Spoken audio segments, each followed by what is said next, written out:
Olá, boa noite a todas as famílias, as pessoas, todos que nos acompanham pelas redes sociais.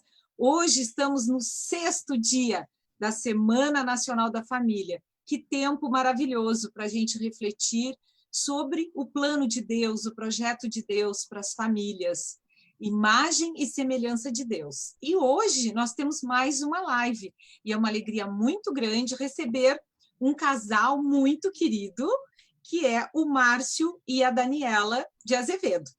E o que eles vão falar? Um tema bem atual, que nós estamos vendo aí em todas as redes sociais, nos jornais, nas revistas, né? Vemos o quê? Relação conjugal em tempos de pandemia. Como é que está isso? As pesquisas estão mostrando algo aí, né? Um pouco diferente em relação às famílias. Então, nós convidamos esse casal que vem compartilhar um pouco a sua experiência, a sua caminhada, a sua vida de família com todos nós. Então, é uma alegria, Márcio e Daniela, termos vocês. Então, eu vou deixar para vocês apresentarem, né, a realidade de vocês como família, como casal. Bem-vindos a essa noite tão especial da Semana Nacional da Família. Obrigada, Rose. Obrigado, Rose. Eu gostaria de iniciar nossa conversa invocando a presença do Espírito Santo para que nos acompanhe, a nós que vamos apresentar, e a todas as famílias e as pessoas que estão nos acompanhando nas redes sociais. Em nome do Pai, do Filho e do Espírito Santo. Amém. Vinde, Espírito Santo, enchei os corações dos vossos fiéis e acendei neles o fogo do vosso amor. Enviai o vosso Espírito e tudo será criado, e renovareis a face da terra. Oremos. Ó Deus, que instruístes os corações dos vossos fiéis com a luz do Espírito Santo, fazei que apreciemos retamente todas as coisas, segundo o mesmo Espírito, e gozemos sempre da sua consolação. Por Cristo, Senhor nosso. Amém. Amém. Nossa Senhora da Conceição, rogai por nós. Em primeiro lugar, eu gostaria de agradecer o convite que a equipe da Paróquia Conceição nos fez, né? E contar um pouco uma história familiar, né? Eu tenho uma ligação familiar bastante forte com a paróquia Nossa Senhora da Conceição. O meu tio-avô, padre Hélio Pereira de Azevedo, ele foi pároco durante 29 anos da Conceição. Ele faleceu em 1972 e provavelmente de 43 a 72, teve só um intervalo de 2 anos que ele esteve na catedral, mas esteve durante 29 anos na Conceição. E o meu pai e os meus tios, que moravam em Palmares do Sul, eles, quando vieram estudar em Porto Alegre, eles moraram com o tio padre, como nós carinhosamente o chamávamos, na Conceição. E eu fui batizado na Conceição, em 1966, no início de 66. Então, nós temos uma ligação afetiva, familiar, assim, de muitos anos com a Conceição. Nós também queríamos agradecer a presença de cada um de vocês que estão aqui conosco. Nós fomos convidados pela equipe da Conceição, mas nós temos consciência que vocês foram convidados, cada um de vocês chamado por Deus. Um convite silencioso, como Deus faz, é fácil de ser ignorado, inclusive. E eu acredito que hoje Deus quer fazer algo na tua vida, de maneira muito especial. Então, a gente está aqui por vocês e a gente pede que o Espírito Santo fale no nosso lugar. Fiquem muito atentos àquilo que o Espírito Santo quer dizer, para que seja um encontro com Jesus hoje, que transforme a vida de cada um de nós. Fazendo uma breve apresentação da nossa família, meu nome é Márcio Azevedo, eu tenho 54 anos, a Dani tem 50 anos, e nós somos casados, no próximo dia 26 de agosto, agora completaremos 25 anos de matrimônio. Então, em meio à pandemia, estaremos conversando coisas de prata. Parece que foi ontem, mas já faz bastante tempo, né? Deus nos abençoou o nosso matrimônio com 5 filhos. A Luísa está completando 24 anos esse ano, a Mariana tem 20, a Luísa é formada já em propaganda na SPM, está trabalhando. A Mariana de 20 anos, ela cursa o 2º ano de medicina na PUC. O nosso 3º filho, Deus chamou para junto de si durante a gestação. Então, nós acreditamos que ele seja um intercessor por nós, né, junto a Deus. E aí, depois de alguns anos, veio a Ana Vitória, que já fez 12 anos nesse ano, né, está cursando a 6ª série. E o João Francisco é o caçula, de 10 anos. Né? A gente tem uma caminhada de igreja já. Nós fizemos na nossa juventude, 30 e poucos anos atrás, talvez, né? E foi exatamente no movimento durante o Emaús que a gente começou o namoro. Talvez Deus já tivesse um plano para nós, né? Eu acredito que a gente não... Os casais não se encontram por acaso. Eu acho que Deus tem um plano para cada casal, né?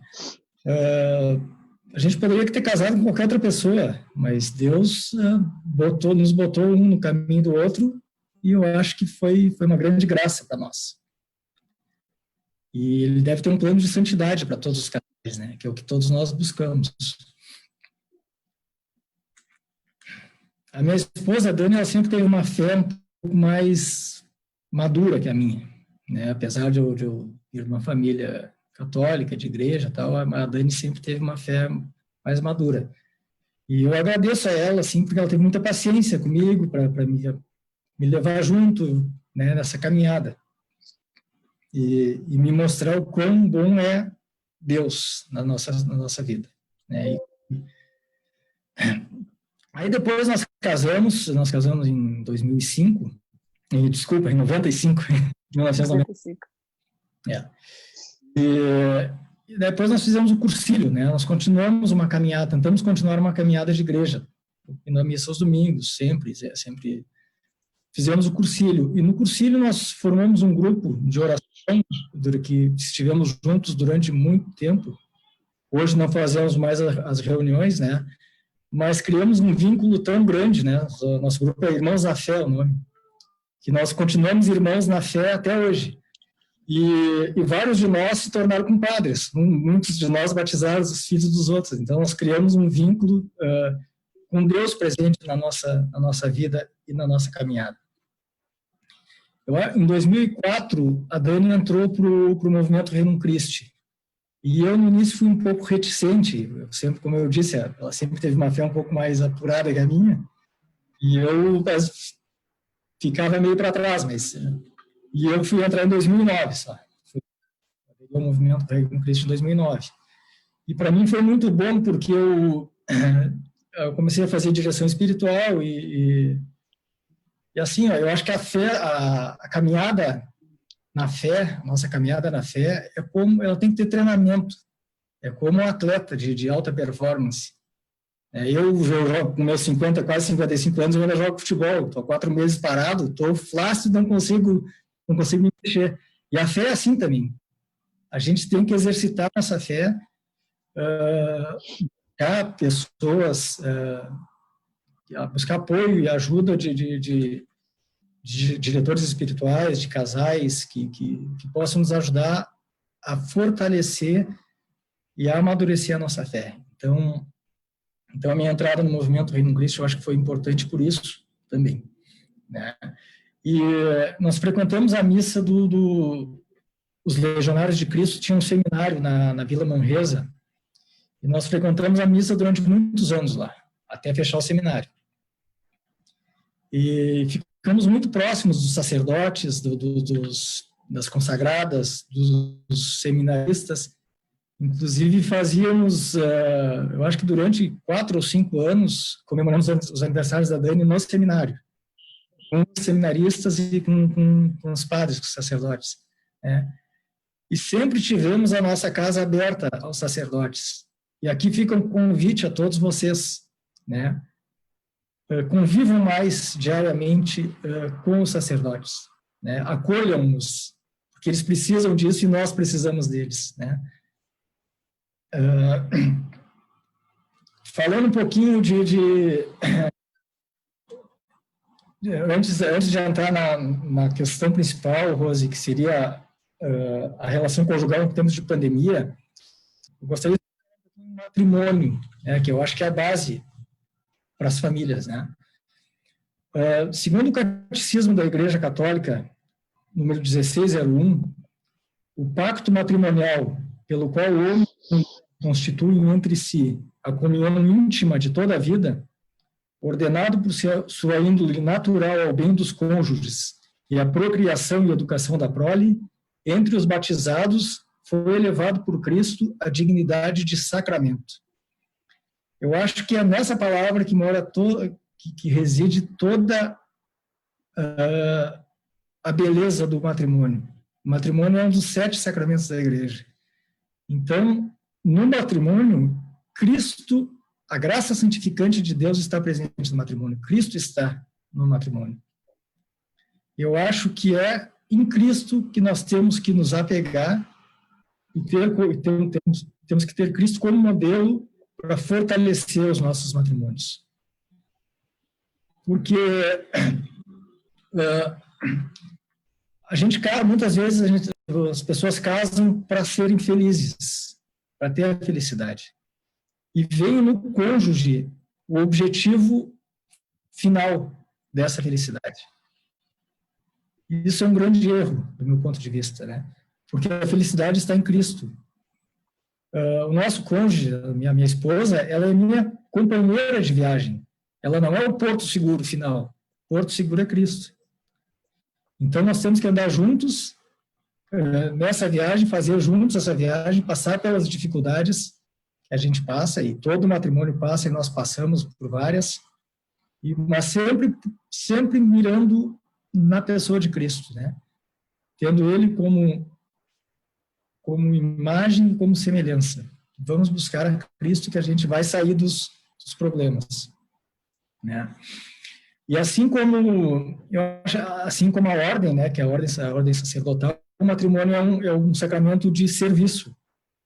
Então, muitas vezes a gente tem uma ideia errada, a gente casa para o nosso cônjuge nos servir, quando deve ser o contrário, nós temos que casar para servir. Márcio, desculpa te interromper, eu vi que a glicose do pai baixou demais, eu vou precisar pedir para ele comer alguma coisa, eu volto em 2 minutos. Tá? Okay. Por favor, continue, desculpa. Então, até acho bem importante, Márcio, vocês compartilharem assim, esse momento que a gente está passando pela pandemia, como que isso interferiu no dia a dia de vocês como casal, como família, porque a gente está vendo vocês em 2 telas separadas, em 2 casas diferentes. Aí conta para nós, o que aconteceu aí com esse Covid aí, que interferiu de alguma maneira na família de vocês? Na verdade, a gente está no olho do furacão da pandemia, digamos assim, né? O meu sogro e a minha sogra estiveram hospitalizados durante quase 20 dias, né? Pela graça de Deus, saíram do hospital hoje, voltaram para casa hoje, né? Um fato inusitado, a avó da Dani tem 106, quase 107 anos. Contraiu o Covid e está praticamente recuperada, não precisou ser hospitalizada, está em casa, né? Então, nós estamos, assim, em casas separadas há 3 semanas já, né? A Dani começou a cuidar dos pais no hospital, acompanhou eles no hospital, né? Ela e a Fernanda, que é a irmã dela, a Fernanda contraiu o Covid na primeira semana também, teve que ir para casa, né? E, então, interferiu bastante na nossa vida cotidiana, assim, corriqueira. Mas eu acho assim, nunca nos abalou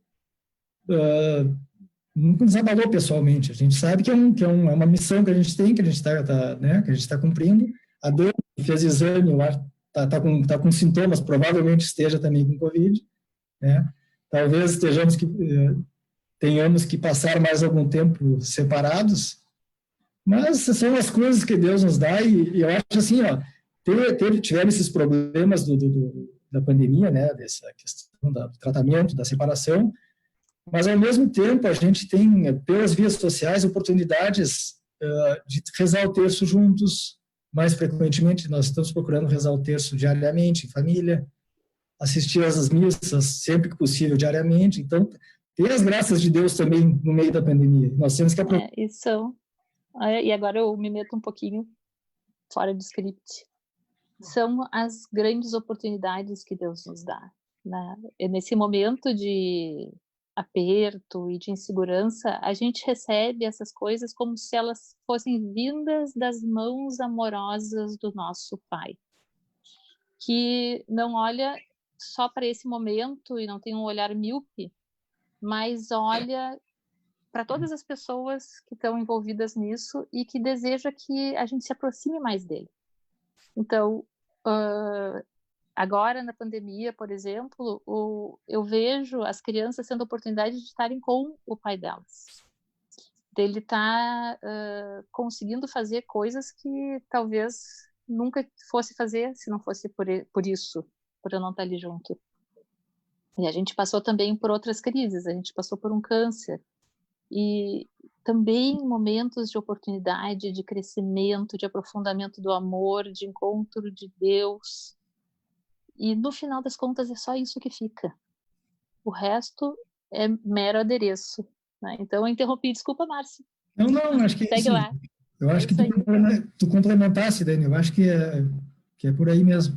Eu estava encerrando já essa parte. Ok. Então, assim, a Dani está na casa dos pais, né? Estava todo esse tempo no hospital, hoje eles deram alta, você está na casa dos pais, cuidando dos seus pais, com todo o apoio, né? Do Márcio, que está lá com os filhos, dando todo o apoio. Olha que bonito. Então, aí eu já pergunto para vocês assim, ó. Tem como a gente aproveitar esse momento, né, de grandes desafios que algumas famílias estão, né, mais recebendo assim, tipo, desafios maiores do que outras, a gente aproveitar para fortalecer o casamento? Isso vocês acham que é possível? O Deus nos deu a promessa do amor que persiste, porque ele é amor que persiste, né? E como é que o amor aprofunda? O amor aprofunda quando ele se dá, quando a gente se desgasta. E então são as grandes oportunidades. A gente não tem uma cultura que nos ajude a entender isso, porque a cultura foge de toda dor. Mas os apertos, as decepções, as dificuldades são o caminho do amor. Do amor que amadurece, que aprofunda, que se torna melhor, que se torna mais sensível, que se torna mais gostoso. Tudo aquilo que a gente sonha é através disso. Então a gente não pode fugir do sofrimento, a gente tem que conseguir olhar com os olhos de Deus. Uhum. E nesse, assim, a escala de valores, né? A gente vê muito nesse momento em que as pessoas são desafiadas a pensar um pouco mais, mudar as suas rotinas radicalmente, passar por situações inesperadas e imprevistas. Como é que a gente vê assim a escala de valores influenciando nesse momento a vida das famílias no meio dessa pandemia? Posso responder, Márcio? Pode responder. Tá bom. Então tá. O que a gente busca? A gente está falando do relacionamento do casal. Qual é o sonho de todo casal? É que o amor persista, que o amor seja cada vez mais forte. A gente tem essa ânsia do amor eterno, né? E nesse momento de pandemia a gente enfrenta os desafios que vêm de fora, a falta de emprego, a economia encolhendo, a doença, a insegurança, a polarização de opinião na mídia, a incapacidade de conseguir sair dos lugares. E depois os desafios que vêm de dentro, medo, desesperança, incerteza, família num espaço pequeno, a angústia de lidar com os filhos. E nesses momentos, às vezes, acontece que as pessoas que a gente mais ama são as pessoas que mais nos fazem sofrer. E acontece também que a gente acaba se tornando aquela pessoa que é a pedra de tropeço para quem a gente ama. Porque tudo parece que é negro, a gente não enxerga saída, nossa visão se torna muito estreita, a gente perde a esperança e a gente fica repetindo as coisas na cabeça. Os problemas parecem que se tornam grandes demais. E não tem nenhuma solidão maior que a solidão a dois, né? Mas a gente pode ter esperança? Pode. Pode por quê? Porque essa ânsia de amor que a gente tem, ela existe porque existe o amor. Desculpe, entrou uma ligação. Porque existe o amor verdadeiro.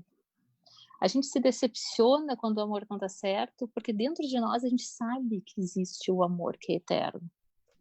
Mas quando a gente olha em volta, o que a gente enxerga? Como é que a gente aprende a amar? Como é que a gente aprende esse caminho para se relacionar e fazer com que o amor cresça e perdure? Se a gente... desculpe. Se a gente vai começar um negócio, o que a gente faz? Eu vou entrar no mercado de remédios. Eu procuro saber como é que funciona esse mercado. O que eu preciso para eu conseguir dar certo nesse mercado? Posso entrar sozinha? Não? Que tipo de sociedade, né? E quando a gente casa, a gente não consegue fazer isso. Porque se a gente olha a sociedade, hoje em dia a sociedade é líquida. Nada é real, nada dura e eu preciso estar livre. Nas novelas, o casamento é sinônimo de tédio. A fidelidade é impossível, né? Então, onde é que a gente consegue o manual de instruções para a gente saber o que fazer para o nosso amor perdurar? Quem nos promete o amor para sempre, até o final da nossa vida, na doença e na tristeza, na alegria? A Igreja Católica. É o único lugar, é a única promessa que a gente tem desse amor. E onde é que a gente encontra na Igreja a história do amor descrito para nós? Na Bíblia.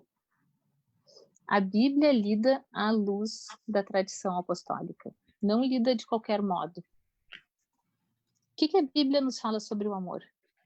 A Bíblia nos diz que Deus é amor. E que o amor é como um verbo. O amor se ama. A gente precisa fazer o bem para os outros. O amor não é um sentimento. O amor é querer o bem do outro. Então, esse amor, ele dura e perdura. E tem uma característica muito estranha, muito engraçada no amor. Tudo que eu quero que aumente na vida material, eu guardo. Né? Se eu quero ficar com mais dinheiro, eu ganho mais e gasto menos. Tudo eu guardo. No momento em que eu agarro o amor, eu seguro ele, ele some. O amor só cresce quando a gente se esvazia, quando a gente doa ele. É a única maneira de fazer com que o amor transborde. Esse tipo de amor, ele amadurece, ele aprofunda com os desafios, com as decepções. Quando a gente tem um desafio, a gente tem a oportunidade de escolher de novo o nosso cônjuge. Quando a gente se decepciona com ele, a gente está tendo a graça de conhecer ele melhor. Deus quer pessoas maduras. E Deus faz com que a gente amadureça. O caminho do amor maduro é o caminho do homem e da mulher maduros. Então, a gente vai passar pela decepção, a gente vai passar pela angústia, a gente vai passar por grandes desafios. Porque é só assim que a gente chega no cerne, para a gente ser capaz de olhar olho no olho, saber quem nós amamos, né? Como é o amor de Deus, que nos olha, nos enxerga. Então, 3 coisas assim que a gente descobriu que são muito importantes para a gente conseguir caminhar desse modo. A primeira delas é o manual do amor. Se a gente quer saber como fazer, e a gente for na Bíblia, ali tem a explicação. Ali está escrito o que é o amor, como se ama. São Paulo diz o amor é paciente, aquele poema lindo que ele tem sobre o amor e tantos outros. Essa Bíblia, que é um poema escrito para mim e para ti, porque Deus ele não é generalista, ele não escreve para multidões. Deus fala para o coração de cada um de nós. Então, a primeira coisa, a gente tem que saber o manual. Alguém promete o amor que perdura, que cresce, que não acaba. Deus na Bíblia, através da Igreja. Depois a gente descobriu outra coisa que é importantíssima e que faz que a gente consiga navegar qualquer mar, que é colocar Cristo no centro. Nós somos livres, né? Nós somos criados à imagem de Deus, nós somos racionais, livres e à semelhança de Deus, nós somos espirituais capazes de amar. Então, a liberdade, ela exige que a gente tome as rédeas da nossa vida. Deus respeita a nossa liberdade. E aí eu vou perguntar para cada pessoa, tá? Pensem e respondam assim, com rapidez. O que ou quem está no centro da tua vida hoje? Cada pessoa, o que tu colocas no centro da tua vida? Aquilo que está no centro da minha vida é o que acaba me dando luz, energia, sentido. Eu imagino a minha vida como se fosse um sistema solar. Tem um centro, tem eu e todo o resto, filhos, trabalho, tudo junto, ligados e conectados entre si e comigo. É uma complicação, né? Mas tudo bem. Só que o centro é aquilo que faz com que todo o resto se ilumine, ele dá regra para todo o resto. O que acontece quando o trabalho está no centro? O que o trabalho oferece? O que é o trabalho? O que ele exige? Ele oferece reconhecimento, dinheiro, uma segurança, mais ou menos. O trabalho depende de fatores que estão fora um pouco do meu controle. Dedicação, desempenho, valor de mercado, julgamento. As pessoas são um pouco descartáveis. Na verdade, não existe amor. Existe uma cobrança, existe um dar e receber. Se isso está no centro da minha vida, são os valores que eu vou levar para tudo. E então eu não vou conseguir chegar no amor que eu quero, porque os meus valores, os valores que eu elegi são outros. O trabalho é ruim? Não, ele é maravilhoso, ele dignifica, ele é essencial, ele só não pode ser o centro, ele não consegue dar sentido para a minha existência. E se o meu cônjuge estiver no centro, o que acontece? Quando eu coloco o meu cônjuge no centro da minha vida, ele se torna o meu Deus. Tudo gira em torno dele. Os problemas dele são aumentados a um nível divino. E eu me sinto impotente, eu me sinto dependente. O meu pensamento está focado nele, como se não existisse outra coisa. E acaba não sendo amor, acaba sendo dependência, acaba sendo medo. Quando ele erra, meu Deus, tudo cai. Quando ele critica, meu Deus do céu. Então ele vai ser capaz de causar a minha infelicidade, porque ele é meu tudo. Isso é uma receita pro caos, né? Tudo que tu colocar no centro da tua vida, que não seja Cristo, é como se fosse um buraco negro que acaba te sugando para dentro dele. Porque nada mais tem o poder de dar vida, de dar amor. O dinheiro, o poder, o prazer, o trabalho, o cônjuge, os filhos, eles são coisas muito pequenas para estarem no centro da minha vida. Se eu me coloco no centro da minha vida, o que acontece daí? Aí é a situação de maior solidão que existe no mundo. Por quê? Porque eu simplesmente digo para mim mesmo que tudo depende das minhas forças. O meu horizonte, ele se torna a minha capacidade de enxergar. A minha segurança são as forças que eu tenho. De repente, todo mundo precisa me servir, todo mundo precisa me elogiar. Eu começo a colocar máscaras, porque eu preciso agradar as pessoas. Eu sou o centro do mundo. O que acontece se as pessoas não gostam de mim? Esse mundo, ele implode.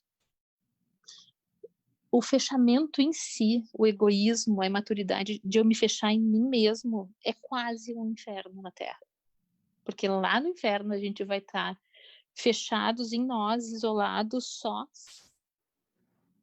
com o que eu tenho e com as minhas angústias. Então, esse mundo hedonista acaba fazendo com que as pessoas sofram demais, né? O que acontece quando Cristo está no centro da minha vida? Quando eu coloco Cristo lá no centro, ele é um sol. Ele é fonte de energia, fonte de amor.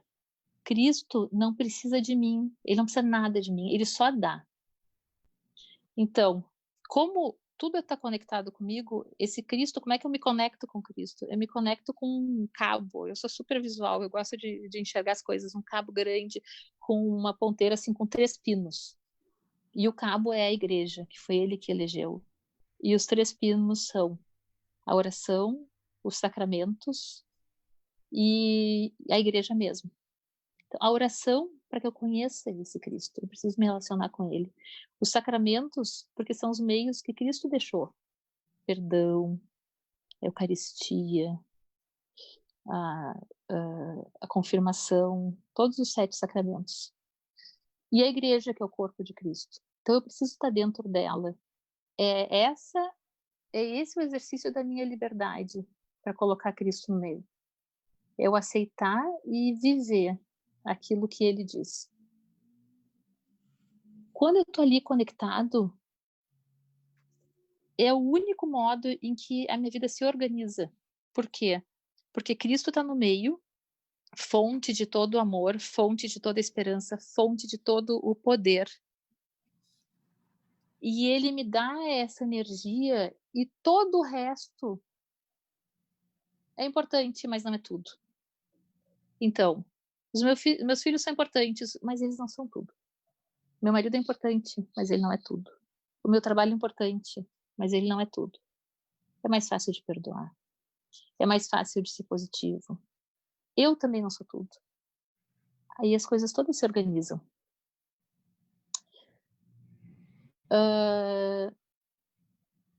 O terceiro ponto que a gente conversou e que a gente viu que era muito importante é o protagonismo.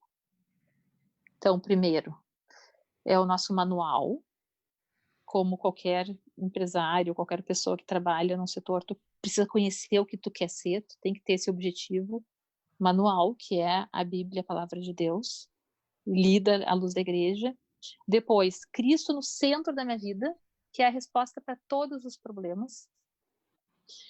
E depois, a parte humana, que é o protagonismo.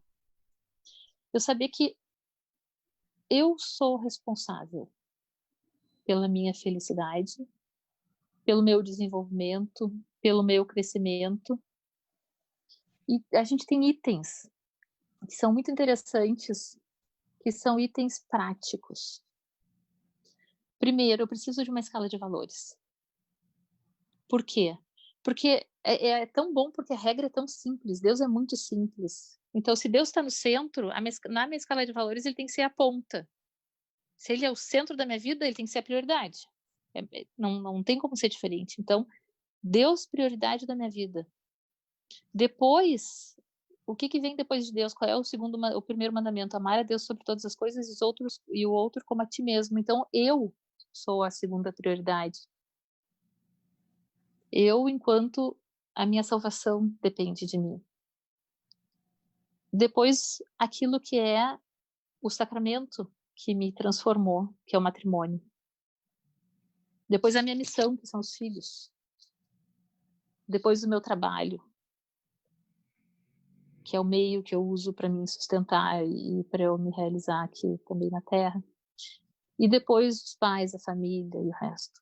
Se eu tiver uma escala de valores firme e eu jogar tudo contra essa escala de valores e contra Cristo no centro, eu não vou errar. Tô muito braba. Veio uma coisa assim horrível, eu tenho vontade de falar isso. Para, minha escala de valores. Tô honrando a Deus? Tô me santificando? Tô santificando o meu matrimônio e o meu marido? Tá fazendo bem para meus filhos? Se não, eu calo. Se não, não. E aí eu me aproprio, eu sou protagonista dos meus sentimentos, eu sou protagonista daquilo que eu faço, eu caminho em direção aonde eu quero ir. Outra coisa que é o item 2, é eu assumir que eu só posso mudar a mim mesma. Que toda energia que eu gasto em apontar o dedo, em ficar infeliz por causa de outra pessoa, é uma energia posta fora. Eu posso mudar a mim mesma. Eu posso mudar porque a minha liberdade está nas minhas mãos. E eu tenho Cristo no centro, que é fonte de toda virtude. E eu sei o manual do amor, que é perdoar, que é ter paciência, que é aceitar, que é dar-se dar-se para o bem do outro. Então, se eu uso isso tudo que a gente viu, eu tenho que ter um desejo muito grande de não permanecer igual e de ser cada vez melhor. E eu tenho que ter uma esperança muito grande em fazer aquilo que Deus me apresenta, que é o certo. Depois, até o terceiro item, dominar os pensamentos.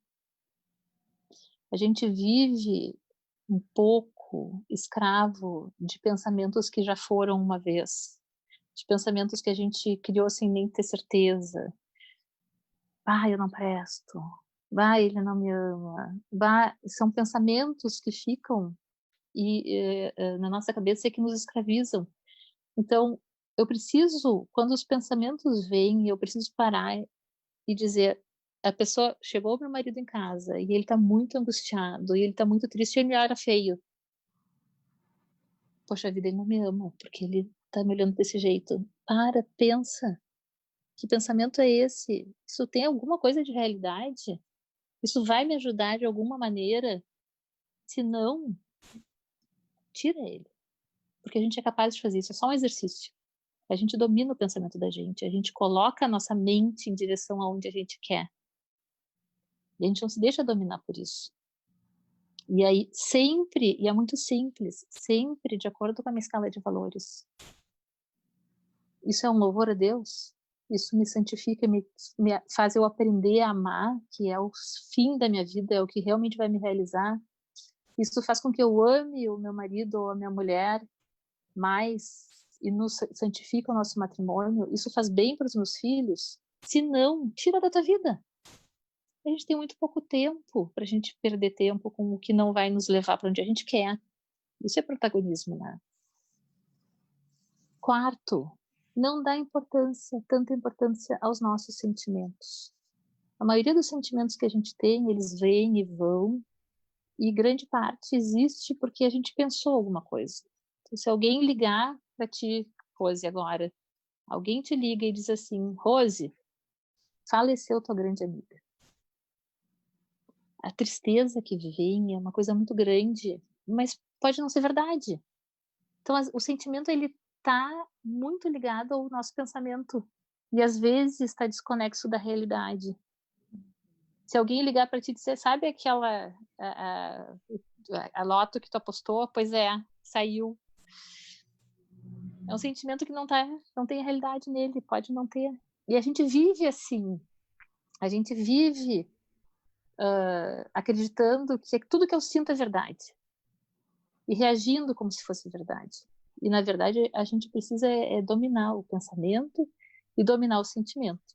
E a gente consegue transformar isso. E não precisa andar à mercê disso que acontece. Outro item, tratar o nosso cônjuge como eu faria com o meu melhor amigo.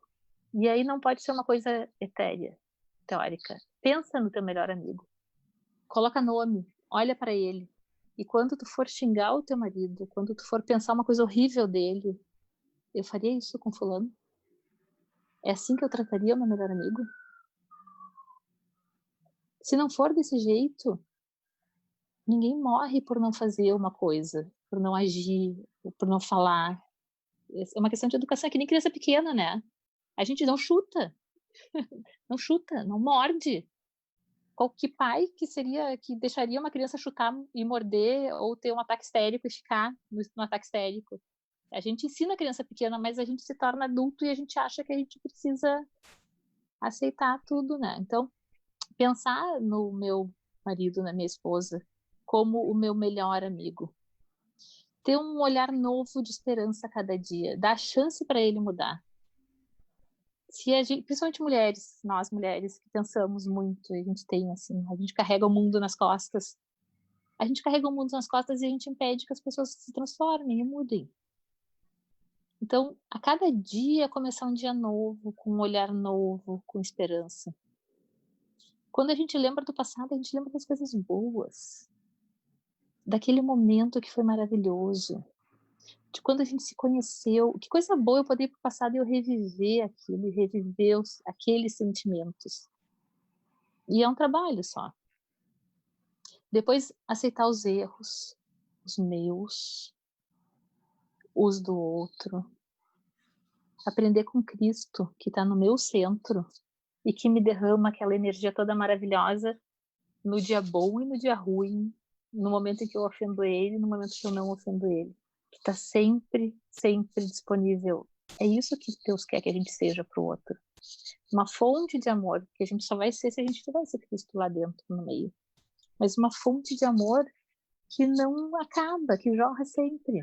Então, aceitar os erros do outro, aprender a amar a pessoa como ela é, aprender a ver o presente maravilhoso que aquela pessoa que está sofrendo do meu lado, que está tentando fazer as coisas certas, que errou de novo, mas que está ali do meu lado.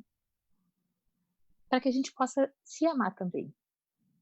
Se eu sou crítica com o outro, eu não vou me amar, eu vou ser crítica comigo também. E aí deixar o passado no passado. Perdoei? Eu esqueci. Passou? Passou. Fazer como Deus faz conosco. E a coisa mais importante, ter um desejo muito grande de ser santo.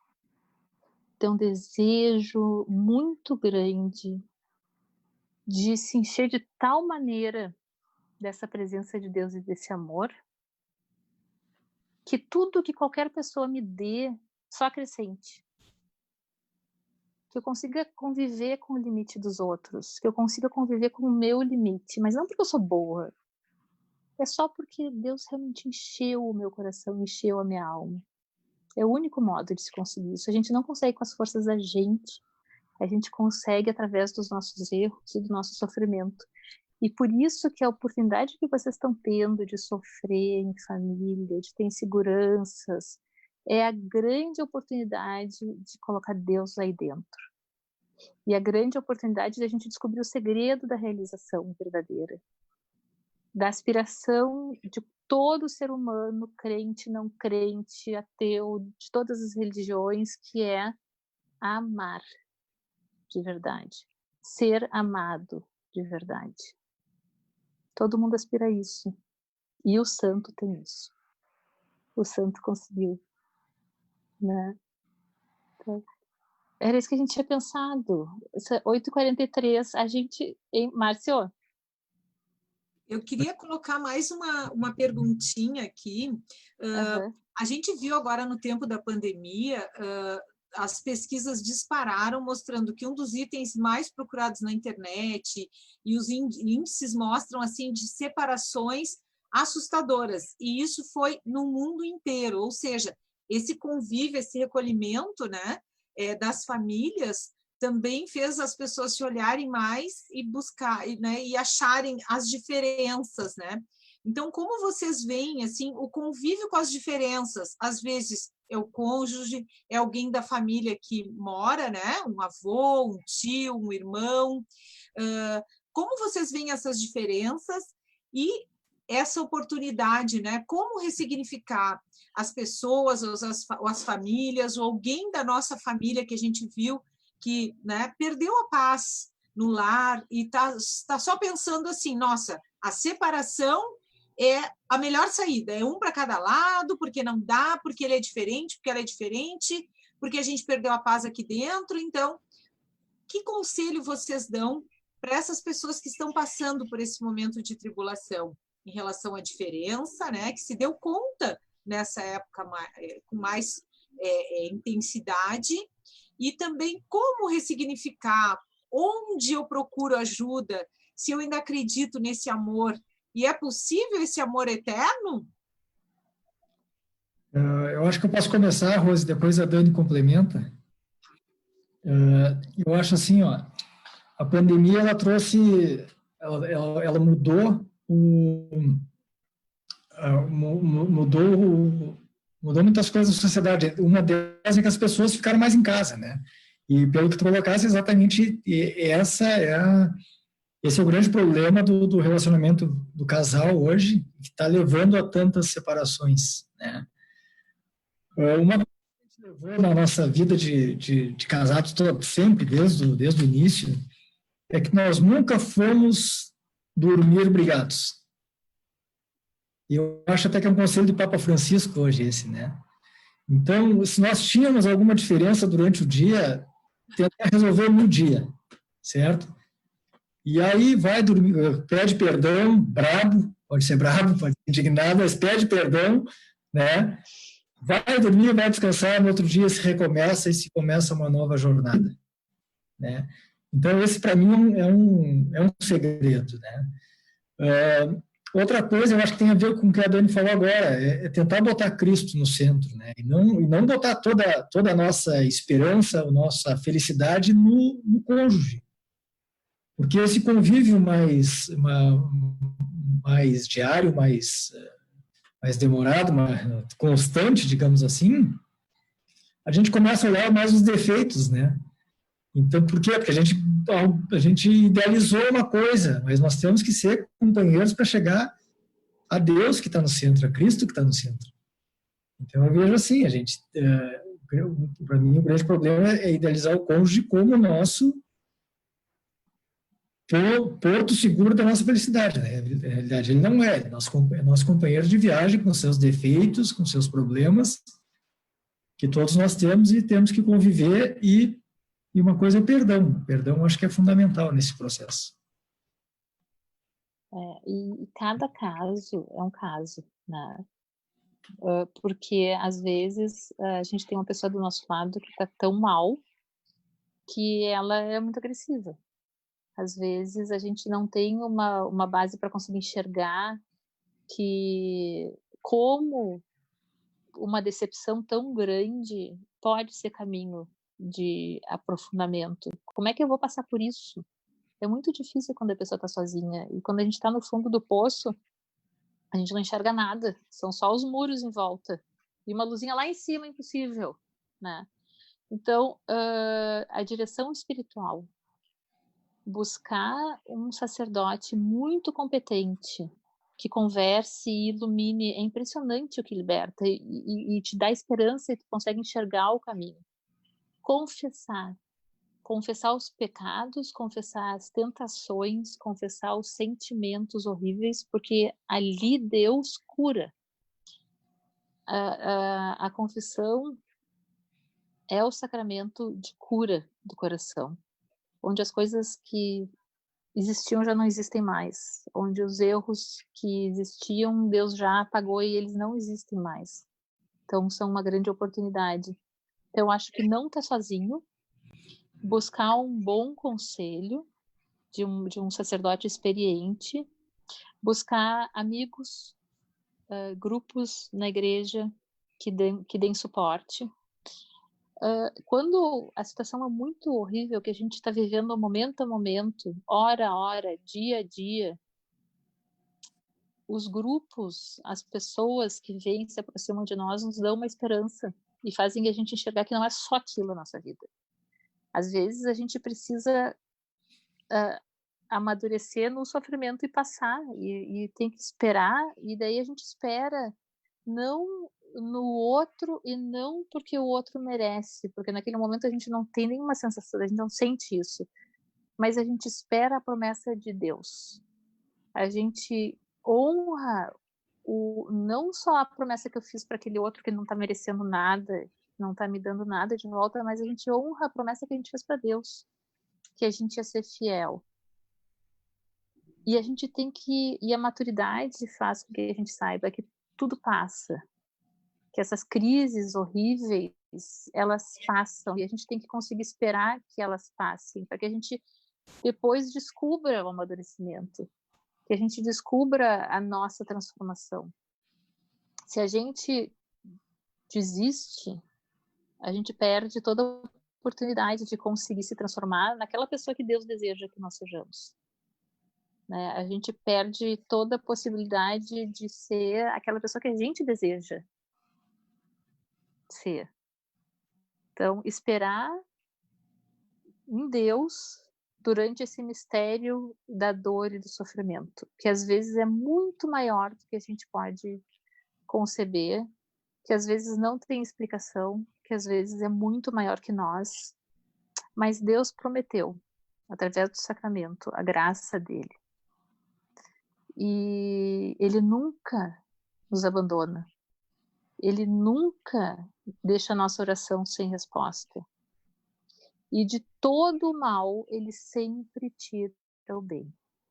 Mesmo que na nossa história a gente tenha errado, mesmo que na nossa história a gente tenha caído, se a gente conseguir ter esperança e acreditar que Deus é Deus, ele dali vai tirar um bem. E eu só tenho que ter essa fé e deixar passar. Beleza, muito bem. Então, esse amor, né, que a gente vê, assim, os nossos filhos, às vezes, os nossos amigos, né, às vezes essa influência, assim, ai, não deu certo, vai um para cada lado.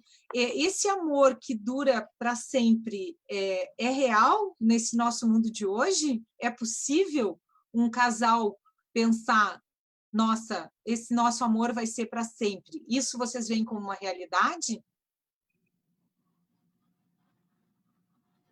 Vai lá, meu amor. Não, com certeza, com certeza. No dia que eu recebi o sacramento do matrimônio, eu sabia que seria para sempre, né? E a gente trabalha e cresce, constrói o relacionamento para que isso aconteça. O grande problema, eu acho, no mundo de hoje é que qualquer problema que aconteça no relacionamento do casal, sai cada um para o seu lado e busca-se novas aventuras, né? Então, como eu falei no início, eu acredito no matrimônio como um sacramento, em que Cristo está no centro, está junto conosco, abençoando e santificando. Eu acredito que é possível, sim. E tem a ver com aquilo que a gente conversou antes também. Qual é a fonte que tu tens, né, que aconselha a tua vida? Então, se for a sociedade, tudo é descartável. Não se acredita nisso. Aquilo que a gente tem dentro do coração da gente, a nossa escala de valores, ela vai fazer com que a gente chegue naquele final. Então, quando eu sento na frente do meu escritório e do meu computador, eu sei o que eu quero fazer.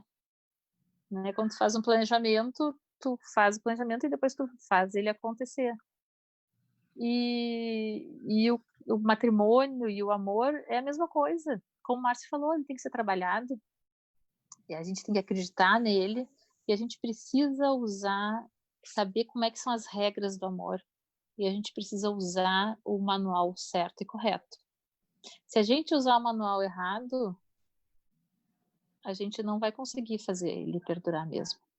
Mas se a gente usar o manual certo, se a gente se encher da graça de Deus, colocar Cristo no meio, buscar ser santos, aí sim. Mas que bom, né, ouvir as palavras de vocês, um casal completando este mês 25 anos. Olha que coisa linda, né? Nós somos um grupo da Pastoral Familiar, são famílias, né, que estamos na paróquia da Conceição, nosso pároco é o Padre Fabiano, e a gente, nesse momento, a gente quer convidar todos vocês que nos acompanham também a fazer uma avaliação do seu casamento, do seu matrimônio, da sua relação familiar e buscar ajuda. Nos grupos da igreja, existem tantos grupos. O nosso pároco, o Padre Fabiano, às quintas-feiras à tarde, ele disponibiliza a agenda para que as pessoas se agendem e possam ter essa direção espiritual. Então, a gente tem tão perto, né? Nós unimos agora na Semana da Família, o Márcio e a Daniela são da paróquia Monte Serra, nós da Conceição, cada casal, terços, né, as orações do terço que nós colocamos de paróquias diferentes. Então, nesse momento, nós convidamos todos a nos unirmos na dificuldade, na alegria, né? E socorrermos também famílias que estão próximas a nós, que são parentes ou que são vizinhos, ou que são amigos dos nossos filhos. Então, fazemos essa grande corrente de amor, uma coisa que vocês falaram, né, Márcio e Daniela, Deus é tão simples, né? A gente complica tanto. Então, nós queremos assim fazer esse agradecimento fraterno nós não sabíamos dessa ligação do Márcio, né, com o padre Hélio, tantos anos na Paróquia Conceição. O Márcio foi batizado na Paróquia Conceição. Olha que bonito, né? Deus vai lá e une novamente.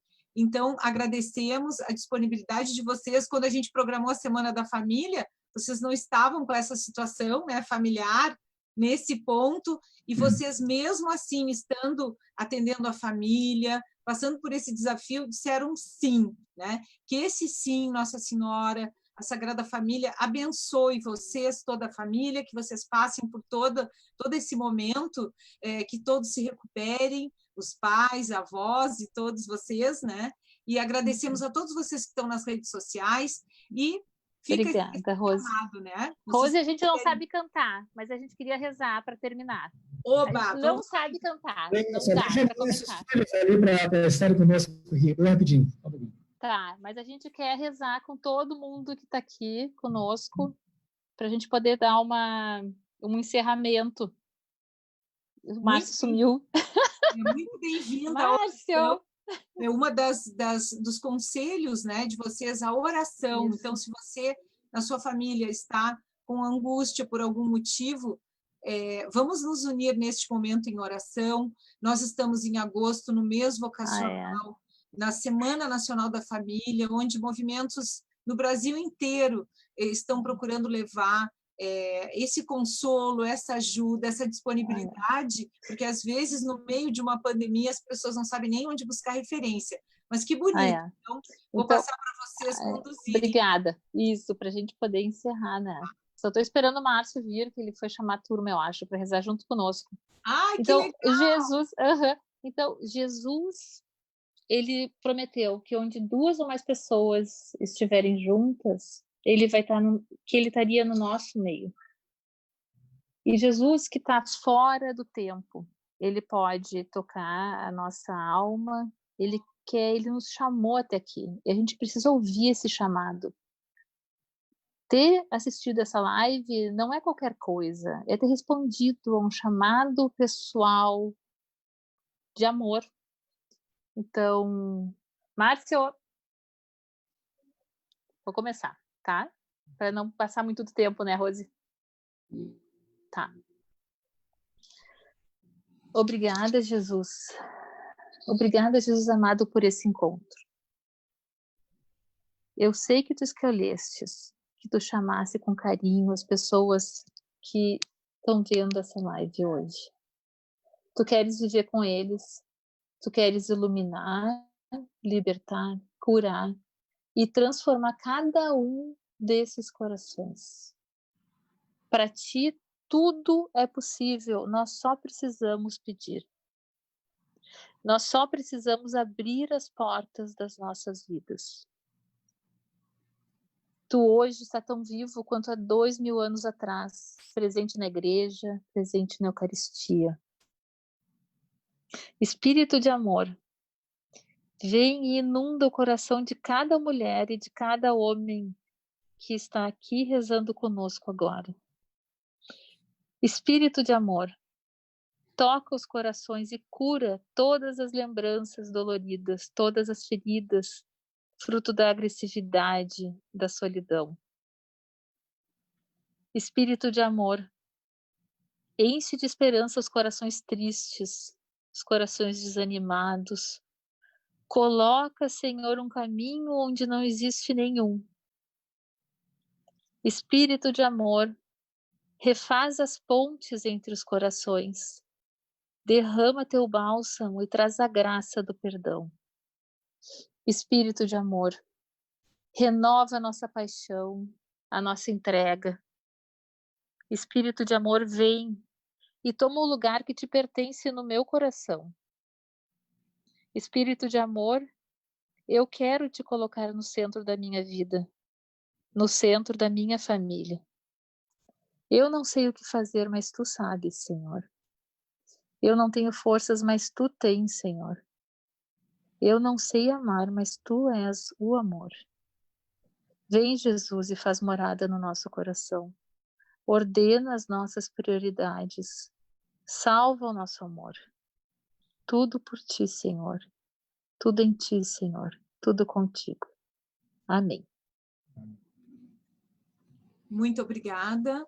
Obrigada a você que nos acompanhou essa noite. E amanhã temos o nosso 7º encontro e aguardamos todos para esse momento tão especial. Um abraço, uma boa noite, um abraço a todos e parabéns por essa família tão linda, abençoada por Deus. Uma boa noite. Amém. Boa noite, querida. Boa noite, muito obrigado. Tchau, gente. Tchau.